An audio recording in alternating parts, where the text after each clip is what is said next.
बढ़ती गई मैं झेलता रहा, उलझनें बढ़ती गई मैं झेलता रहा, वक्त ने मैदान में उतारा मैं खेलता रहा। लोग कहने लगे तू पागल हो जाएगा, मैं सुनता रहा। लोगों की बातों को मन में दबाए अपने सपने बुनता रहा। लेकिन मैं कैसे बताऊं इन लोगों को लेकिन मैं कैसे बताऊं इन लोगों को, जब वक्त बदलेगा तो मैं नहीं मेरा विश्वास बदलेगा, फिर इन पागल लोगों का क्या पूरा इतिहास बदलेगा। चलिए, इसी के साथ न्यू ब्राइट वे में आप सभी का स्वागत है।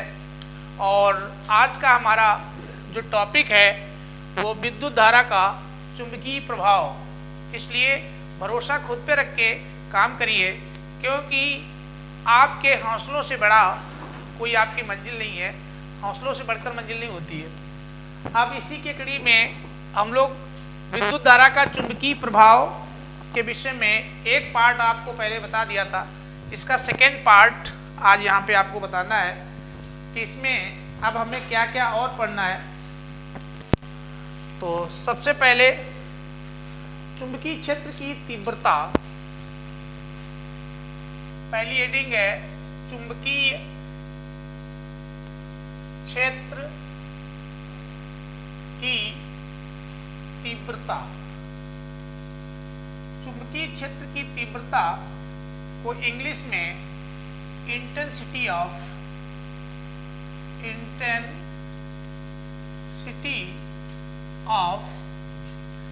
मैग्नेटिक फील्ड, तो इंटेंसिटी ऑफ मैग्नेटिक फील्ड।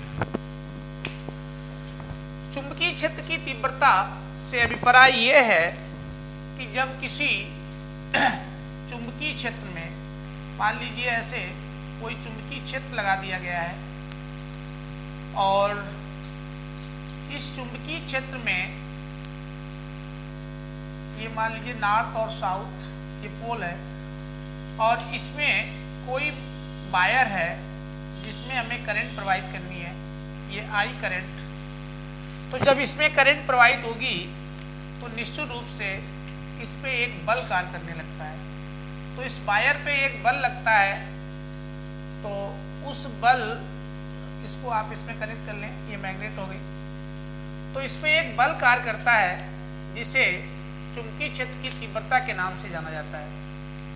अब इसमें हमें ध्यान क्या रखना है, तो यहाँ पे लिखिए, जब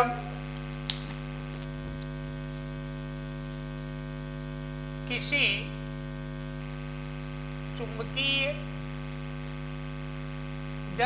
चुंबकीय क्षेत्र में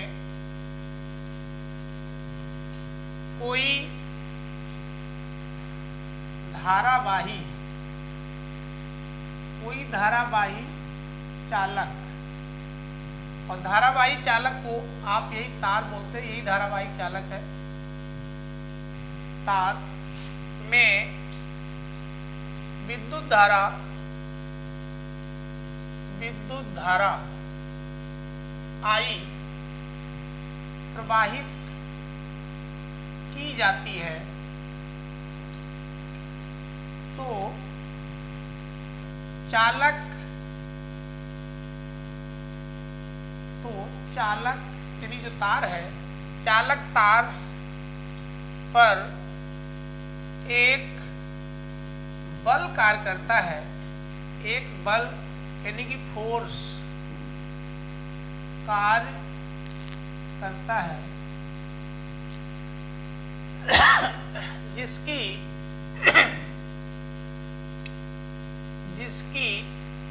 दिशा मतलब डायरेक्शन, जिसकी दिशा यानी कि डायरेक्शन चालक तार तथा चुंबकीय क्षेत्र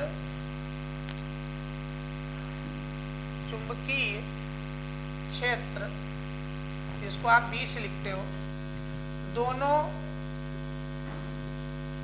के लंबवत होती है। अब इसमें इसी को आप फार्मूलेटेड कर लीजिए। मान लेते हैं इस चालक तार की लंबाई यहाँ से यहाँ तक L है, इसमें विद्युत धारा I प्रवाहित की जा रही है, चुंबकीय क्षेत्र इसमें जो लगाया गया है वो मान लेते हैं B है। तब इस पे लगने वाला बल F, तब इस पे लगने वाला बल आपका जो है F बराबर I B, I धारा है, B चुंबकीय क्षेत्र है, L लंबाई का वायर है और आगे इस पे कोण पे भी डिपेंडेंसी रहती है साइन थीटा। तो IBL साइन थीटा से इसको दिखाते हैं। अब IBL साइन थीटा में आप B बराबर जब निकालेंगे, यदि यहाँ पे थीटा का मान, यदि थीटा बराबर 90 ले लिया जाए तो साइन जो 90 डिग्री होता है उसकी वैल्यू होती है 1, तो यहाँ पे 1 आ जाएगा। तो F बराबर IBL, और 1 रखने से कोई फर्क नहीं है क्योंकि ये 1 है, 1 से गुणा करोगे कोई दिक्कत नहीं, तो इसलिए हट जाएगा। तो ये आ गया। यहाँ से जब आप B कंसीडर करेंगे तो B बराबर आ जाएगा, यही है चुंबकीय क्षेत्र, तो I और L बटे में चले जाएंगे, F के I और L बटे में हो गए। तो इस तरीके से ये एक चुंबकीय क्षेत्र की तीव्रता के लिए सूत्र निकला। अब इसमें इसका जब मात्रक निकालोगे तो बल का मात्रक न्यूटन और धारा है, धारा का मात्रक एम्पियर, किंतु ये लंबाई है तार की तो L, तो इसका मीटर हो जाएगा, तो ये मात्रक बनता है। इसी को टेस्ला भी कहा जाता है। अब इसी से एक नई परिभाषा भी बनाई जाती है। किसी चालक तार, L लंबाई के चालक तार पे यदि I एम्पियर की धारा बह रही हो तो उस पर F न्यूटन का बल अप्लाई हो तो वैद्युत क्षेत्र की तीव्रता B होगी। यहाँ से भी आप इसको बना लेते हैं। तो कुल मिलाकर के जब किसी चुंबकीय क्षेत्र में कोई धारावाही चालक तार में विद्युत धारा I प्रवाहित की जाती है तो चालक तार पर एक बल कार्य करने लगता है जिसकी दिशा चालक तार तथा चुंबकीय क्षेत्र दोनों के लंबवत होती है। तो इस तरीके से यहाँ पे इसे आप कंसीडर कर सकते हैं। तो यहाँ से भी आपका काम चल जाएगा। यहीं से इसका मात्रक निकालते हैं और इसी को टेस्ला भी बोला जाता है, टेस्ला। अब इसमें अगले आगे चलते हैं और जानने की कोशिश करते हैं कि इसमें अगली हेडिंग जो है वो फ्लेमिंग के बाएं हाथ का नियम, वो भी आपको पढ़ना है, और चुंबकीय क्षेत्र की रेखाएं,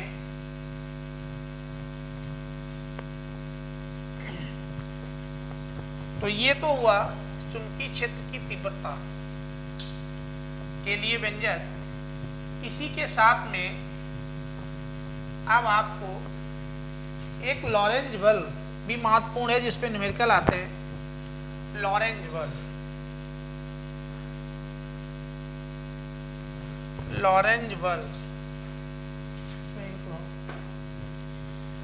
तो यहाँ पे लॉरेंज बल, लॉरेंटज फोर्स, लॉरेंटज फोर्स के नाम से जाना जाता है। लॉरेंज बल काफी इंपॉर्टेंट टॉपिक है। क्या होता है लॉरेंज बल? तो इसके लिए देखिए कि ये कोई चुंबकीय क्षेत्र है, ऐसे आप अपने चुंबकीय क्षेत्र को दिखा सकते हैं। चुंबकीय क्षेत्र को हम सिंपल इस टाइप से दिखा देते हैं, और इस चुंबकीय क्षेत्र में एक चुंबकीय क्षेत्र B है, तो और जब इस चुंबकीय क्षेत्र में कोई आवेश Q एक आवेश है, और जब ये इसमें B वेग से प्रवेश करता है B चुंबकीय क्षेत्र में, तो इस पे एक बल लगता है। उसी बल को लॉरेंज ने ज्ञात किया था, इसीलिए उसे लॉरेंज बल के नाम से जाना जाता है। तो देखिए ये एक चुंबकीय क्षेत्र है, यहाँ पे आप लिख दीजिए चुंबकीय क्षेत्र, एक मैग्नेटिक फील्ड है, ये एक आवेश है जो b वेग से इसमें प्रवेश कर रहा है। ये तभी लगेगा जब आवेश में गति होगी। अब यहाँ से इसको डिफाइन किया था लॉरेंज ने, इसलिए इसको लॉरेंज बल के नाम से जाना जाता है। कैसे लिखेंगे वहां पे ये देख लीजिए, लॉरेंज बल क्या है, तो लिखेंगे जब कोई Q आवेश, जब कोई Q आवेश किसी चुंबकीय क्षेत्र, किसी चुंबकीय क्षेत्र B, ये जो लगा रखा है चुंबकीय क्षेत्र B, इसी में B में और B वेग से, वेलोसिटी V वेग से गति करता है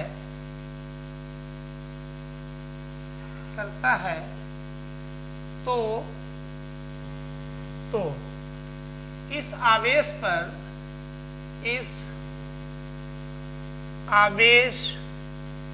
पर एक बल F लगता है जिसकी दिशा, यानी कि जिसकी डायरेक्शन चुंबकीय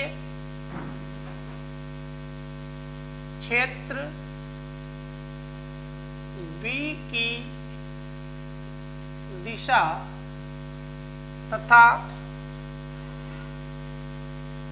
तथा आवेश की गति की दिशा दोनों के लंबवत होती है। अब चूंकि इसे लॉरेंज ने ज्ञात किया था, इसीलिए इसे लॉरेंज बल कहते हैं। इसे लॉरेंज ने ज्ञात किया था, इसीलिए इसे लॉरेंज बल कहते हैं। इसीलिए इसे लॉरेंज बल कहते हैं। तो इसीलिए इसको लॉरेंज बल के नाम से जाना जाता है। ये बल आपका जो है F बराबर Q B B sign theta, Q B B sine theta के बराबर रहता है। यहाँ पे कौन क्या है ये लिख दीजिए। जहाँ जो F है ये तो लॉरेंज बल है, तो Q जो है, Q आवेश है, आवेश की मात्रा है, B आपका वेग है, आवेश का वेग। आवेश जब वेग में होगा तभी लगेगा, आवेश का वेग शून्य होने पे ये बल शून्य हो जाएगा।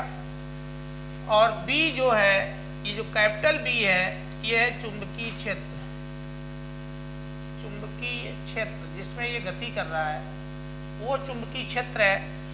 साइन थीटा ये कोण है, तो थीटा बराबर कोण है, कोण पे इसकी डिपेंडेंसी रहती है, कोण पे ये निर्भर करता है, क्योंकि सबसे ज़्यादा 90 पे होता है। तो यहाँ पे ये चीज़ आपको मालूम होनी चाहिए कि साइन 90 जब ये 90 चुंबकीय क्षेत्र के लंबवत इंटर करेगा, थीटा का मान 90 होगा, तो बल का मान अधिकतम होगा। तो बल का मान अधिकतम होगा, ये ध्यान रखना है, काफ़ी इम्पोर्टेंट है। और यदि थीटा का मान 0 कर दिया जाए, तो थीटा 0 होने पे देखो साइन 90 की वैल्यू 1 होती है, और 1 ही साइन की मैक्सिमम वैल्यू है, तो इसलिए बल भी मैक्सिमम रहता है। और साइन जो 0 डिग्री की वैल्यू है वो 0 होती है, तो ये बल भी आपका मिनिमम हो जाएगा, शून्य हो जाएगा। तो यदि जिधर का चुंबकीय क्षेत्र है, चुंबकीय क्षेत्र की दिशा में ही गतिमान होगा तो उस पर कोई बल नहीं लगेगा, लेकिन यदि 90 पे है तो सबसे अधिक बल लगेगा। तो थीटा 0 होने पर बल का मान भी 0 हो जाता है, ये ध्यान रखना है। तो ये आपका इसलिए थीटा कोण पे डिपेंडेंसी है।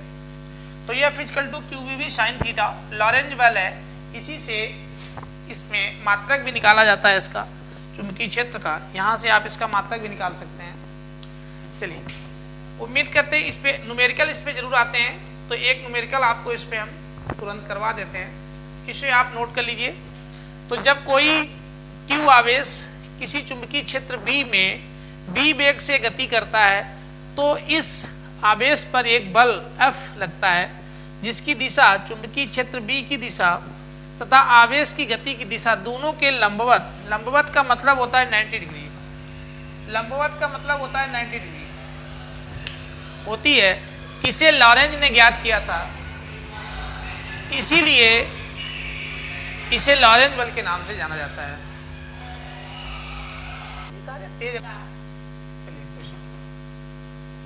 क्वेश्चन लिख ले, चलाओ इसको। अब इसमें देखिए इस टाइप की एक न्यूमेरिकल प्रॉब्लम है कि एक 10 कूलाम का आवेश, यानी ये Q है, आवेश से ही इसके मात्रक से पहचान होती है, कूलाम आवेश का मात्रक होता है। एक 10 कूलाम का आवेश किसी चुंबकीय क्षेत्र B में, तो चुंबकीय क्षेत्र को AB से कैपिटल B से लिखा 50 मीटर प्रति सेकंड की चाल से या वेग से, तो ये आपका B हो गया कि वेग से प्रवेश करता है। तो इस आवेश पर लगने वाले बल, हमको बल का मान निकालना है। गणना करो, पहला पार्ट है इसका, यदि ये चुंबकीय क्षेत्र में 90 डिग्री पर प्रवेश करे तब। दूसरा निकालना है यदि ये चुंबकीय क्षेत्र में 0 डिग्री चुंबकीय क्षेत्र से इसकी दिशा 0 प्रवेश करे तब।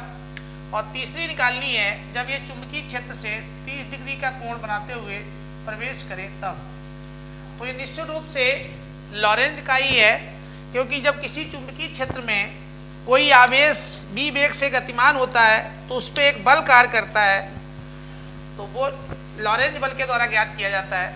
तो यहाँ से पहले सॉल्यूशन लिख लीजिए, सॉल्यूशन, फिर इसका गिवन नोट करिए। तो जो इसमें गिवन है वो सारे लिख लीजिए। तो गिवन में Q कूलाम का आवेश है, तो ये 10 कूलाम, Q बराबर 10 कूलाम, और B चुंबकीय क्षेत्र है, B बराबर 20 टेस्ला, तो 20 टेस्ला चुंबकीय क्षेत्र का मात्रक है। 50 मीटर पर सेकेंड इसका वेग है, वेग 50 मीटर प्रति सेकेंड से प्रवेश करता है। अब पहला पार्ट यदि आप निकालोगे तो पार्ट नंबर फर्स्ट में जो थीटा है वो आपका 90 डिग्री है, 90 डिग्री है। तो पार्ट फर्स्ट हम पहले करने जा रहे हैं। पार्ट फर्स्ट में यहाँ पे लिखेंगे लॉरेंज बल से। तो लॉरेंज बल क्या होता है? लॉरेंज बल, तो लॉरेंज बल जो F बराबर होता है वो आपका QBB साइन थीटा। अब इसी में वैल्यूज आपको लगानी है। तो F बराबर Q आवेश है, कितना है 10 कूलाम, तो उसकी जगह 10 कर दीजिए।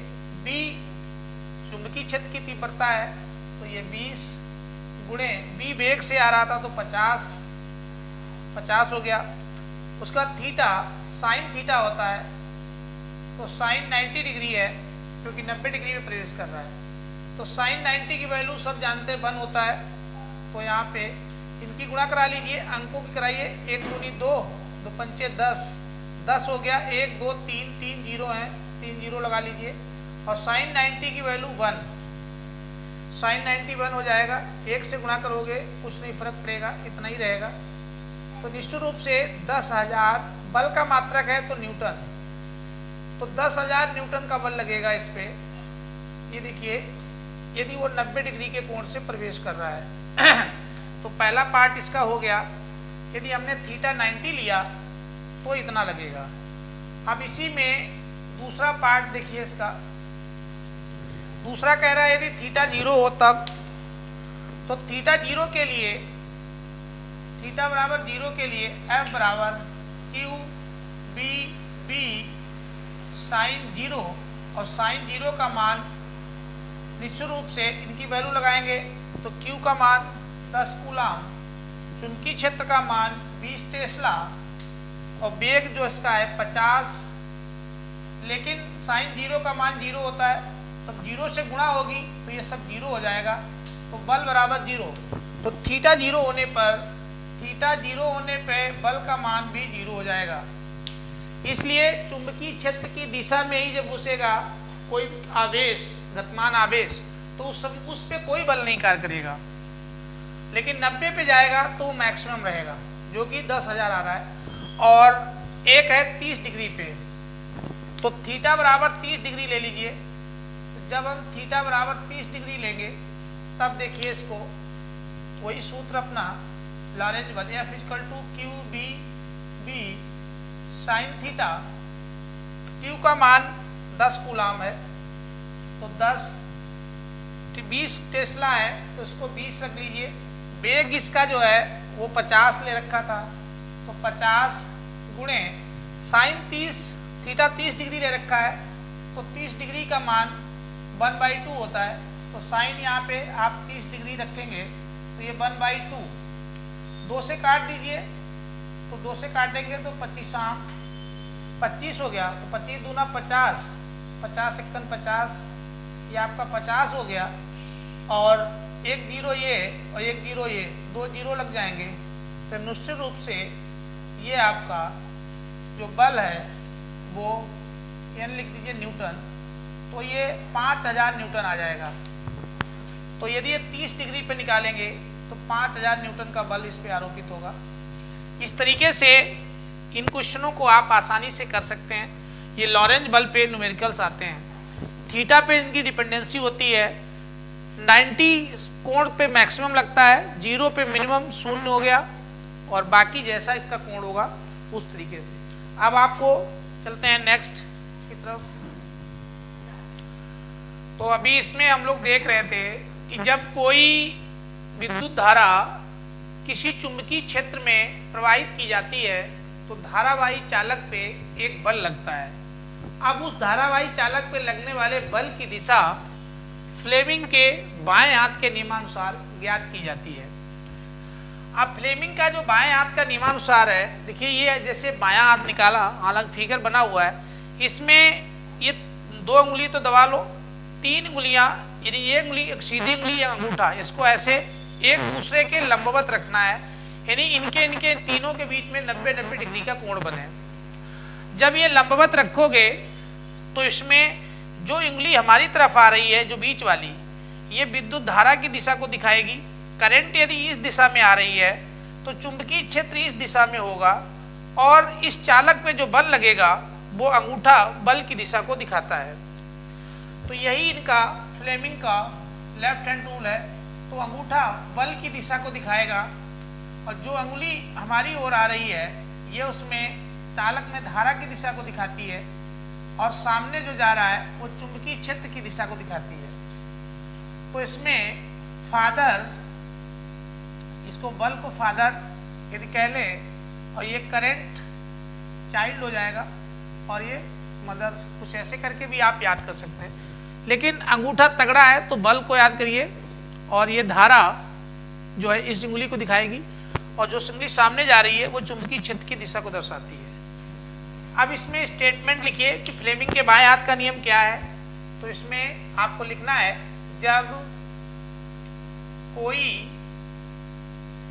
धारावाही चालक, एक ऐसा चालक जिसमें करंट बह रही है आई, को किसी चुंबकीय क्षेत्र, तो किसी चुंबकीय क्षेत्र B में रखा जाता है तो धारावाही चालक, जिसको आप तार भी कह सकते हैं, तो धारावाही चालक यानी कि तार पर एक बल F कार्य करता है जिसकी दिशा फ्लेमिंग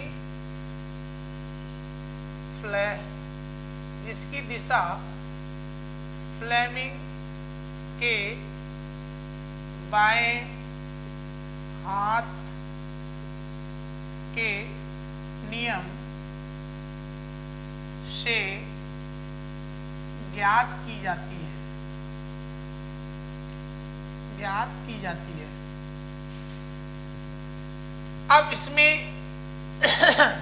फ्लेमिंग के बाएं हाथ के नियम से ज्ञात की जाती है, तो इसको तीनों यानी कि बाएं हाथ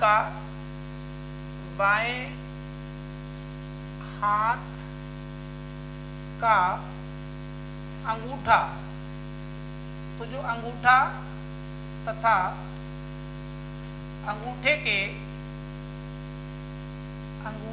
के पास वाली अंगुली या अंगूठे के पास वाली अंगुली और बीच वाली अंगुली इस तरह फैलाएं कि तीनों के बीच में 90-90 डिग्री, तीनों परस्पर मतलब आपस में लंबवत रहें।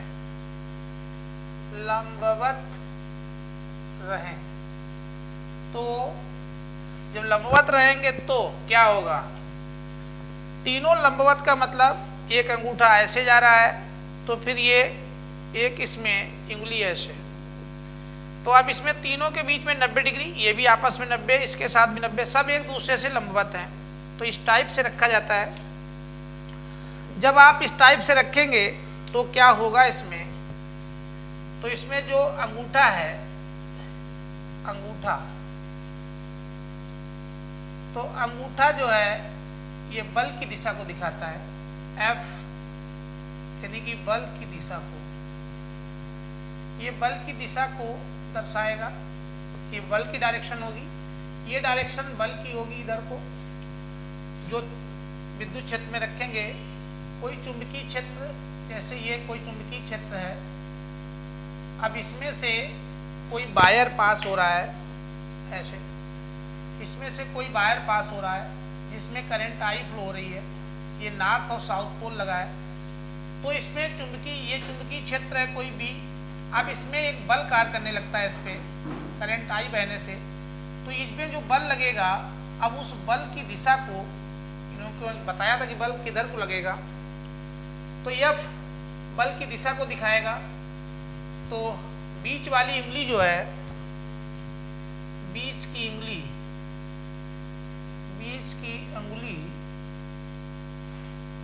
अंगुली जो है वो चुंबकीय क्षेत्र B मतलब चुंबकीय क्षेत्र की दिशा को दिखाएगा, इसकी भी डायरेक्शन को दिखाएगा। और जो अंगूठे के पास वाली उंगली है, अंगूठे के पास वाली जो उंगली है, एक मिनट, इसमें जब आप इस तरीके से फैलाएंगे तो जो अंगूठे के पास वाली उंगली है, ये है अंगूठे के पास वाली उंगली, ये चुंबकीय क्षेत्र की दिशा को, और जो ये बीच वाली उंगली है ये धारा की दिशा को दिखाएगी। तो बीच की उंगली धारा की दिशा यहाँ पे आई कर लीजिए,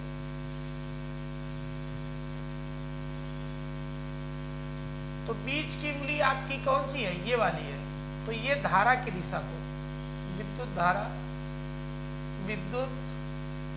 धारा की दिशा को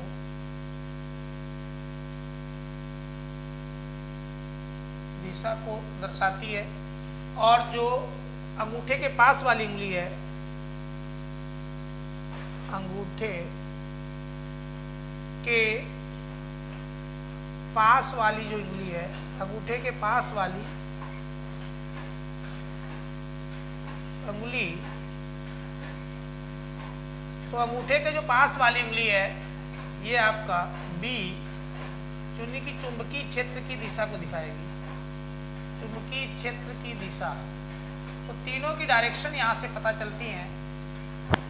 तो इस तरीके से फ्लेमिंग का बाएं हाथ का रूल को आप अप्लाई कर सकते हैं। तो ये अब इसमें फ्लेमिंग के बाएं हाथ का नियम का प्रयोग लेकिन तभी करेंगे जब कोई धारावाही चालक में धारा बह रही हो, वहां पे उसमें किधर को बल लगेगा उसकी डायरेक्शन को पता करना हो। इसके बाद में अब चलते हैं चुंबकीय क्षेत्र की अवधारणा, concept of magnetic field lines. तो ये इसका एक अगला टॉपिक है।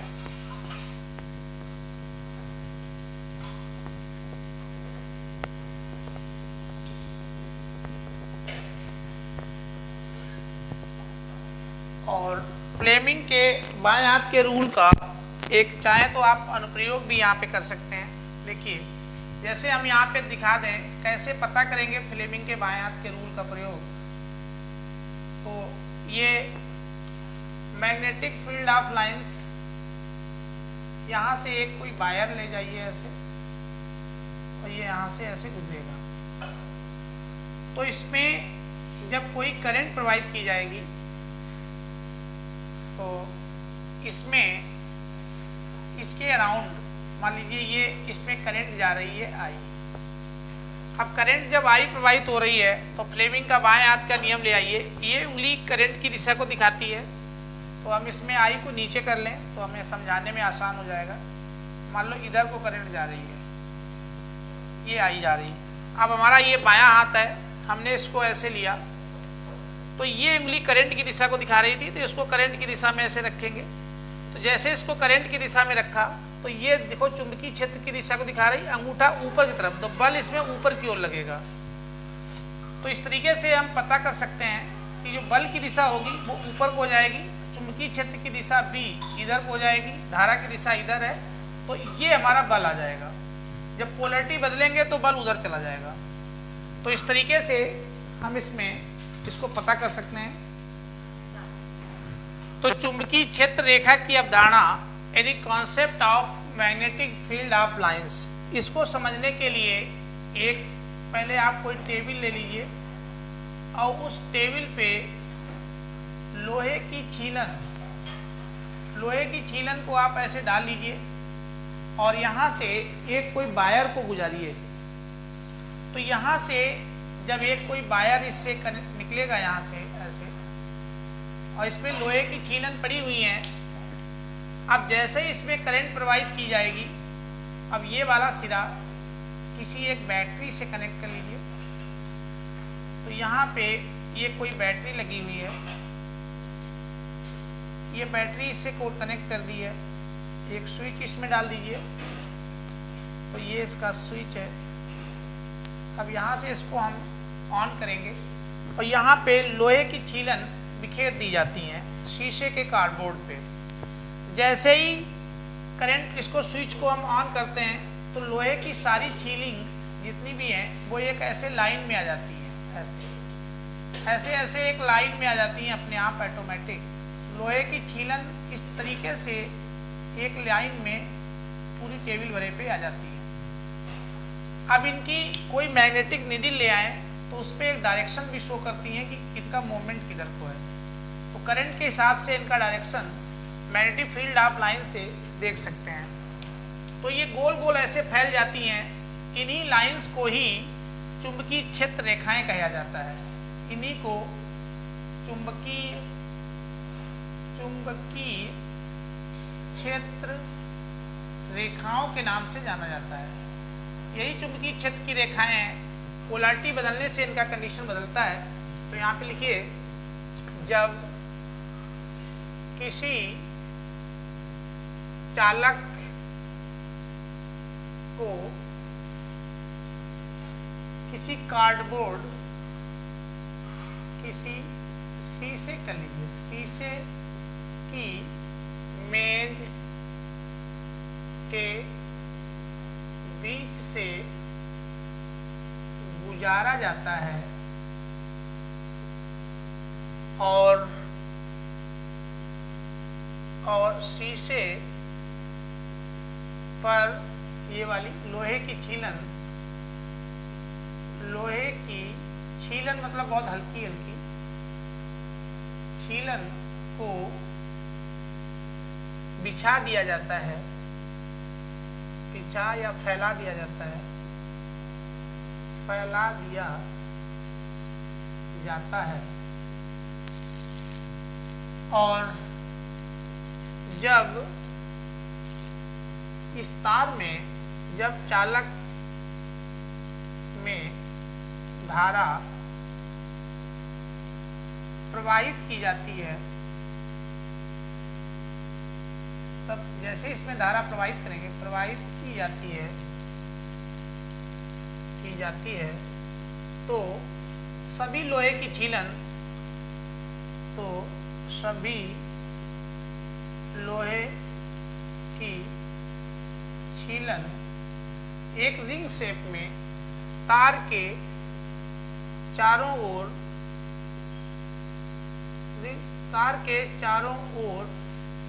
एक बंद वक्र यानी क्लोज्ड कर्व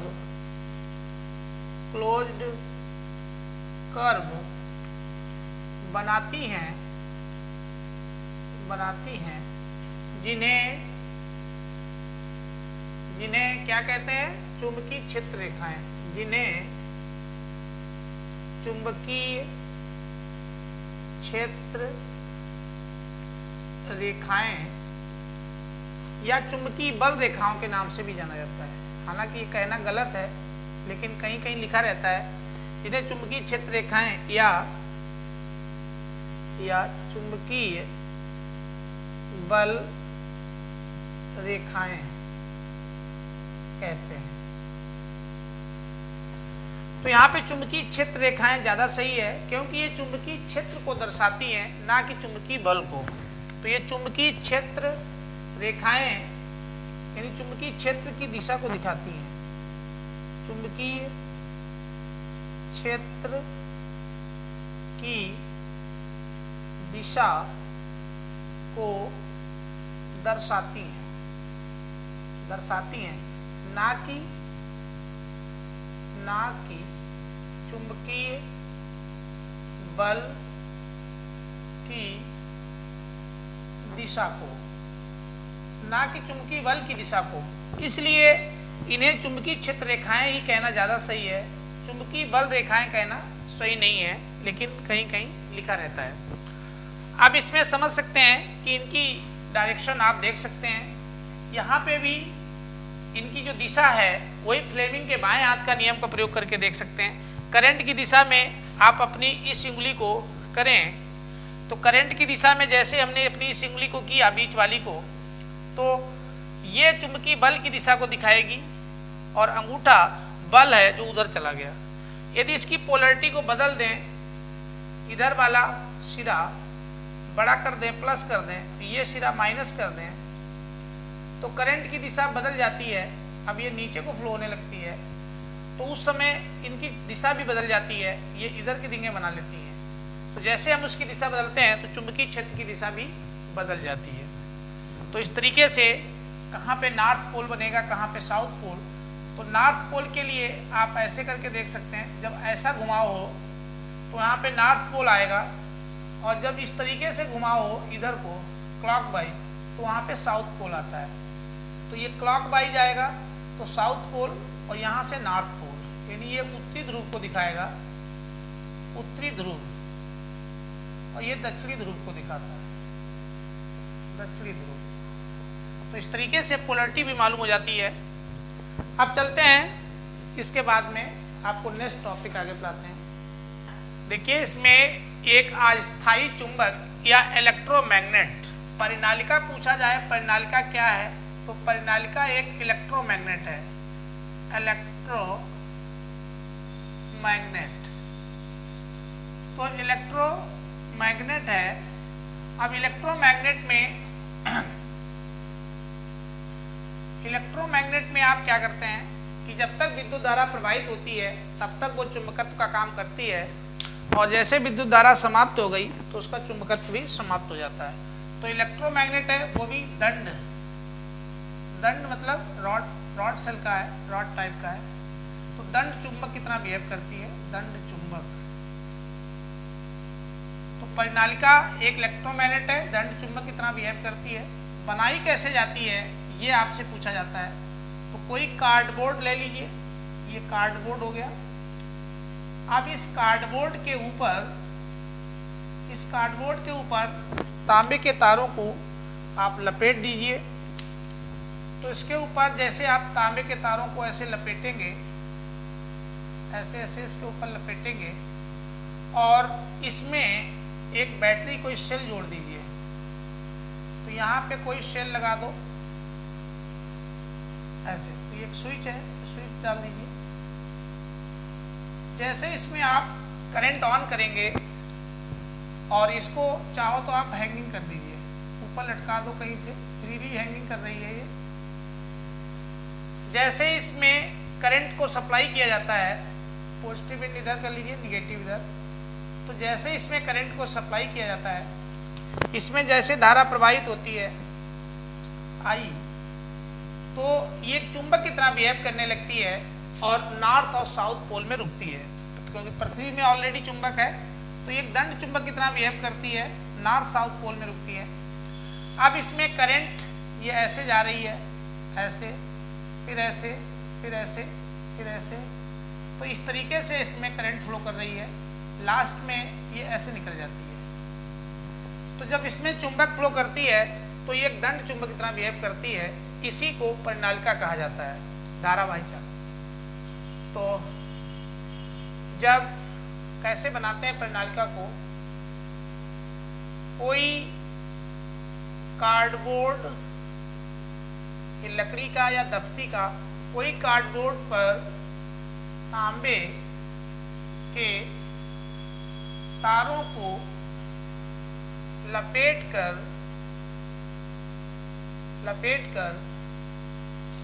उसमें धारा यानी विद्युत धारा प्रवाहित करने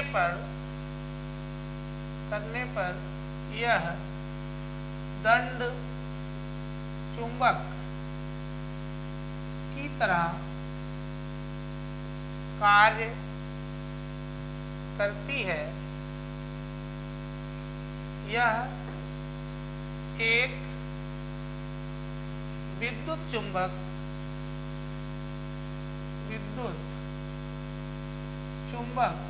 इलेक्ट्रोमैग्नेट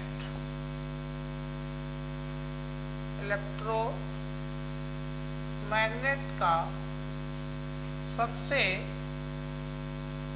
अच्छा उपकरण है। उपकरण मतलब ऑपरेटस है। इससे विद्युत चुंबक बनाई जाती है। ये इलेक्ट्रोमैग्नेट है। आप इसमें क्योंकि इसकी तीव्रता हम घटा बढ़ा सकते हैं, तो इलेक्ट्रोमैग्नेट की तीव्रता को घटाया बढ़ाया जा सकता है। कैसे घटाया बढ़ाया सकता है? इसकी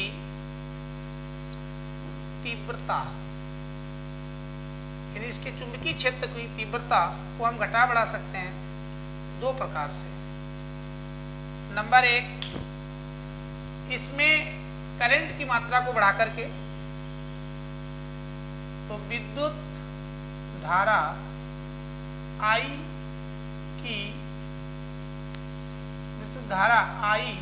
के मान को बढ़ाकर, यदि इसके करंट की मात्रा ज़्यादा कर दी जाए तो इसके मैग्नेटिक पावर बढ़ जाती है। विद्युत धारा I के मान को बढ़ाकर चुंबकीय क्षेत्र का मान बढ़ाया जाता है, तो बढ़ाया जा सकता है। दूसरे, इसमें ये जो टर्म्स लपेटे हैं, तारों के संख्या को बढ़ाकर, नंबर ऑफ टर्म्स को बढ़ाकर, तारों के फेरों की संख्या को बढ़ाकर, तो तारों के फेरों की संख्या को बढ़ाकर भी चुंबकत्व मान को बढ़ाया जा सकता है, चुंबकीय मान को बढ़ाया जा सकता है। तो इसको दो प्रकार से आप बढ़ा सकते हैं। तीसरा और एक रहता है कि इसके अंदर कोई सॉफ्ट लोहा भर दीजिए, नरम लोहा, अंदर नर्म लोहे को भरकर, तो अंदर कोई नर्म लोहा भर दो तो भी इसकी तीव्रता बढ़ जाती है। अब यहाँ से इसकी भी दिशा पता कर सकते हैं कि नॉर्थ पोल कहाँ होगा, साउथ पोल कहाँ होगा। तो ये करंट की दिशा में रखिए, ये करंट की दिशा में रखोगे तो इसके फोर्स की दिशा से आप आसानी से जान जाएंगे कि कैसे कहाँ पे बिहेव करती है।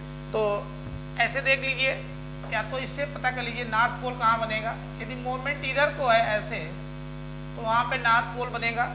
ये तो उल्टा है, यहाँ पे ये डायरेक्शन मैच करेगी। और यदि साउथ पोल देखें तो साउथ पोल ये होता है, निश्चित रूप से ये पोलरिटी इसकी मैच कर रही है। तो साउथ पोल नॉर्थ पोल, इस तरीके से आप इसमें पहचान सकते हैं कि किधर नॉर्थ रहेगा और किधर साउथ पोल रहेगा।